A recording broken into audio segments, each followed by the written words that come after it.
I just recently picked up this thing.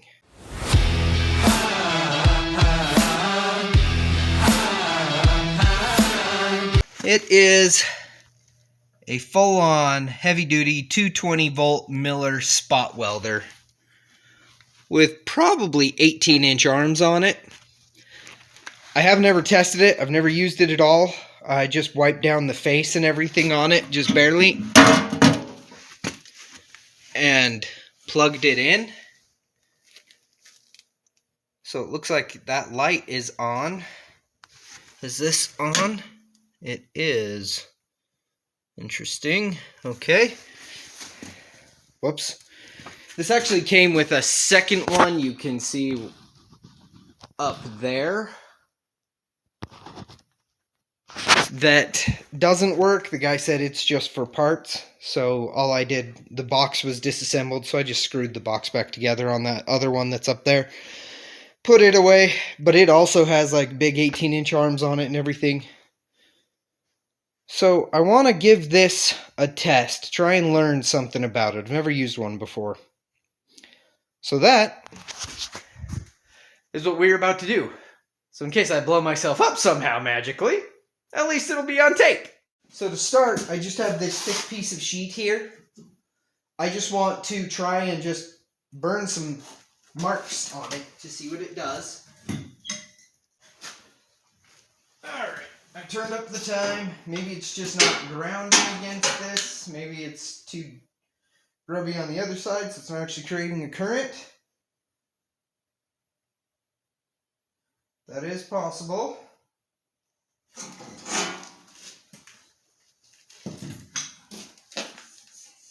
Okay, nothing is going on there.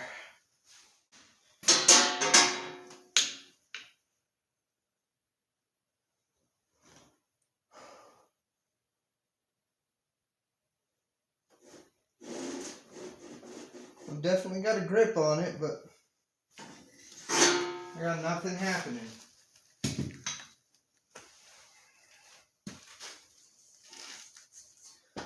No heat in there whatsoever.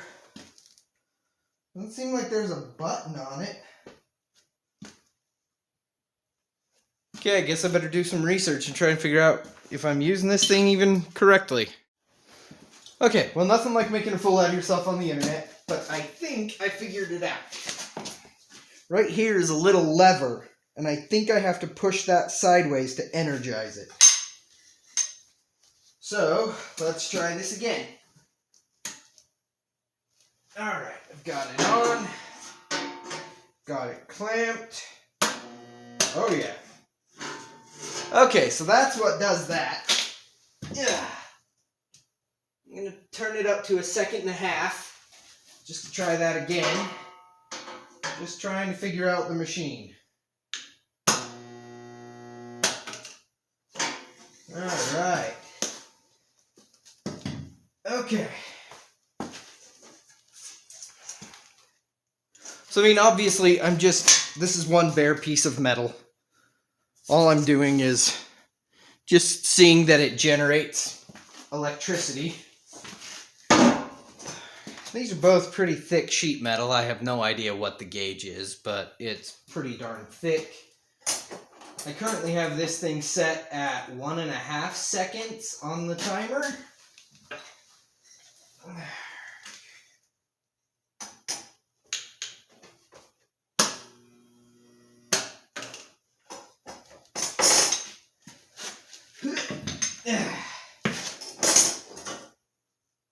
Okay, that definitely welded through them.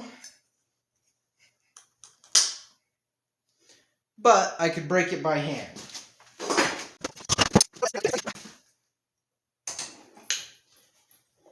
Yeah!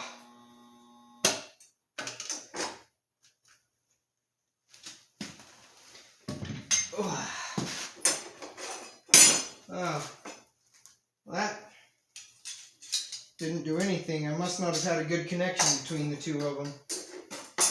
It is hot though.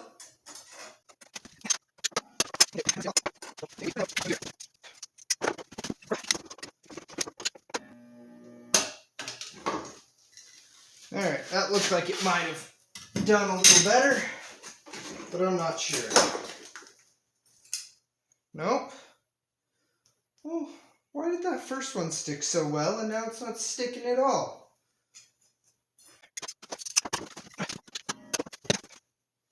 Well, that one looks better. Ah, yeah, that was better. At least it was sticking. This is really hefty metal. So I'm just going to crank it up. Just see what happens. Now, one of the things I was reading is that shorter arms can increase the amperage on your metal. And these are long arms. But I'm not typically going to be doing anything this hefty, or not commonly anyway. So, whew, that's still warm. Now, but, you know, I may have to crank it way up because of these long arms and the thick metal. But I can definitely still break them every time. But again, I'm not normally going to be doing metal this hefty.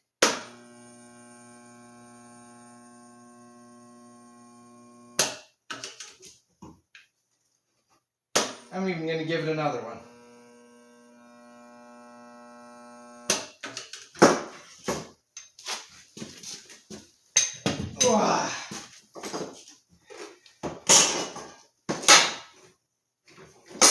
Ow. I'm not a smart person.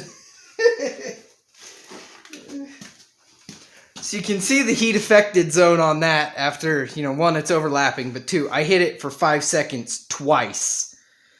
It's pretty dirty over here, so maybe it's still not super great. Alright, so this is a piece of a Dakota and a piece of the Tahoe that we have here now.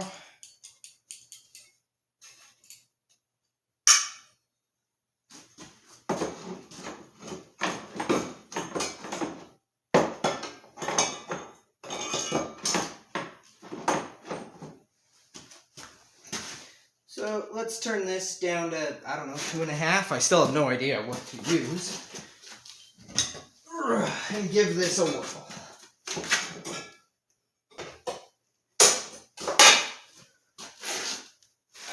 Each of those last two seems like they bit in harder.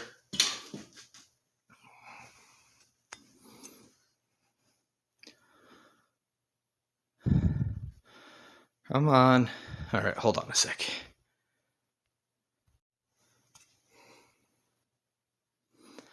So this one here is my first one, second one, and third one out here. The third one you can see really bit. When the two pieces of metal are in good contact and they're relatively clean, you can definitely see the amount of bite that you get on them. So let's... Man, that workbench is a mess, isn't it? Oh well. Let's see if we can pull them apart.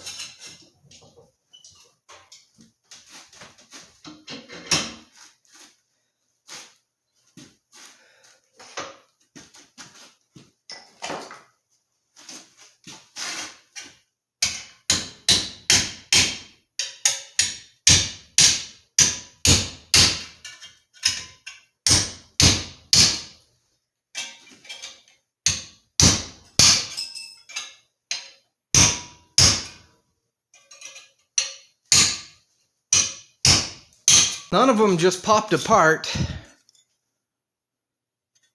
And this one is full on tearing. So, I think the tips need a little bit of cleaning and shaping. And then maybe even for this, I need more time. Like, maybe for this kind of thing, I want maybe like 3 seconds or whatever. But the simple fact is, I paid less for this thing on the floor than a brand new 220 volt Harbor Freight unit would have been. Typically with stuff like this, I'm going to trust used Miller over Chicago Electric new. for just general quality. I could be wrong there, but that's what I think. I am terrible at plug welding, at rosette welding. I'm terrible at it. I overfill them. They look like garbage. I hate doing it. It takes a ton of grinding. I freaking hate rosette welding. So if this can eliminate even 50% of my rosette welding, but based on what I've done on the Travelall, it can eliminate 90% of the rosette welding I've done. And if I can eliminate 90% of the rosette welding by just coming in and using this thing, even though it weighs 1,000,000 pounds and is 4 feet long, totally worth it. Like, awesome. So I've got the edge face for that thing to get welded in. So that'll be like my first project. It's also a good one because I can get in there and I can really grab and rock on it and make sure it's welded in good. But the big reason I wanted one of these is I have lower rockers to attach. And doing rosette welding up under the Travelall, all that would just, complete nightmare. So if I can avoid a bunch of it by using this, then sold all day long. So I'm going to move this over there, try and see if I can get this crap welded together.